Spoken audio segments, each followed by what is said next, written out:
Hey there. Welcome to another video. You'll hear 4 stories about 4 different people. After each story, you'll hear a set of comprehension questions. If you are a student, show them to your teacher in your next class. If you are not a student, feel free to send your answers to Casio at 10h on Instagram. Anna is a talented dancer. She started dancing when she was 4 years old and became a professional dancer at 19. She has been dancing professionally for 7 years. Throughout this period, she has performed in many different countries and has been able to meet a lot of interesting people. 3 years ago, she had an ankle injury that forced her to stop performing for 6 months. During that time, she thought about quitting dancing and starting a new career. Opening a dance school was one of the options, but to do that, she would have to invest a large sum of money, and that made her feel a bit insecure. She asked her father, the person she trusted the most, for advice. He told her what any parent would. He said she should follow her heart, but if dancing was her true passion, she should make all possible efforts to get back to doing it. Now, answer the following comprehension questions.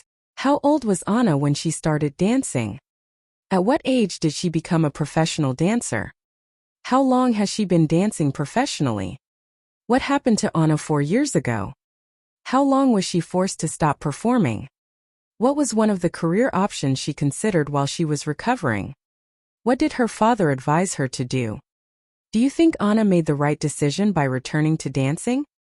Why or why not? If you were in Anna's situation, would you have opened the dance school or gone back to performing? Explain your choice. How important do you think it is to follow your passion, even when it involves financial risk? Next, you'll meet Nicholas, a school teacher who wants to make some extra money. Nicholas has been a teacher for almost 10 years. He enjoys his job but feels he could earn more if he had a side hustle. A side hustle is an alternative way of making money outside people's main professional activity. He identified the need to make more money because 2 years ago, he and his wife were going to take their first trip to Europe, but they had to put that on hold due to unexpected expenses. Nick's mom was diagnosed with a serious disease, and he felt he should use the money to pay for her medical bills. Fortunately, she recovered and so did Nick's finances. A few days ago, he was talking to his wife about his plans and she gave him a few ideas. They narrowed them down to 2 options: creating and selling an online course or selling fitness-related products such as supplements and sports apparel. They might opt for the online course, seeing as it would require a smaller investment. Now, answer the following comprehension questions. How long has Nicholas been a teacher?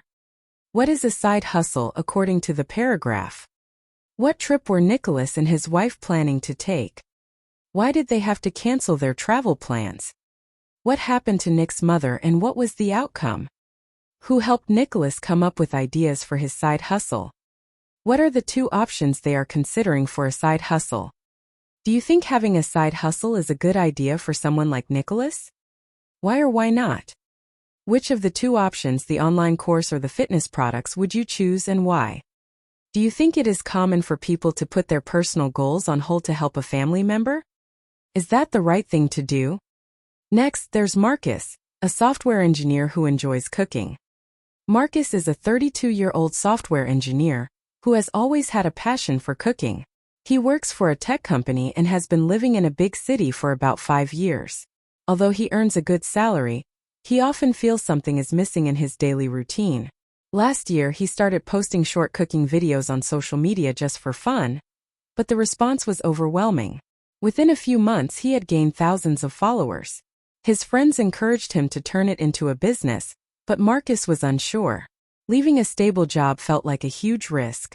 He decided to speak to a mentor, someone who had successfully made a similar transition.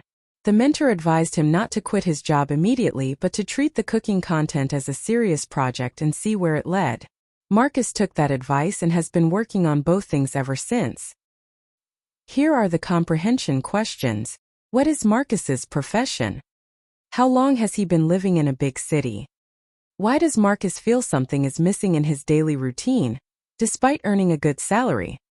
Why did he start posting cooking videos on social media? How did people respond to his videos? Why was Marcus hesitant to turn his passion into a business? What did his mentor advise him to do? Do you think Marcus's mentor gave him good advice? What would you have told him? Would you be willing to leave a stable, well-paying job to pursue a passion? Why or why not? Do you think social media is a reliable way to build a career? What are the risks and benefits? Last but not least, here is Sophia, a young journalist who is trying to get her big break. Sophia grew up in a small town and was the first person in her family to go to university. She studied journalism and graduated 4 years ago. After graduation, she applied to several newspapers and TV stations, but struggled to find a full-time position.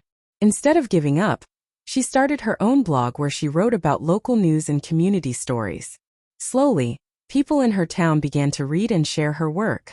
A well-known digital news outlet eventually noticed her writing and offered her a freelance contract. It was not the full-time job she had dreamed of, but it was a significant step forward. Sophia accepted it without hesitation. She believes that opportunities rarely come in the exact shape you expect, and that persistence is what makes the difference in the end. Here are the comprehension questions. Where did Sophia grow up? What did she study at university? What did she do after graduation? Why did she decide to start a blog? What kind of content did she write about on her blog? How did the digital news outlet find out about Sophia? What did the news outlet offer her? Do you think Sophia made the right decision by starting a blog instead of giving up? Why? Have you ever had to adjust your expectations in order to reach a goal? Share your experience. Do you agree with Sophia's belief that persistence is what makes the difference in the end? Why or why not? There you have it. Don't forget to like the video and subscribe to the channel. See you next time.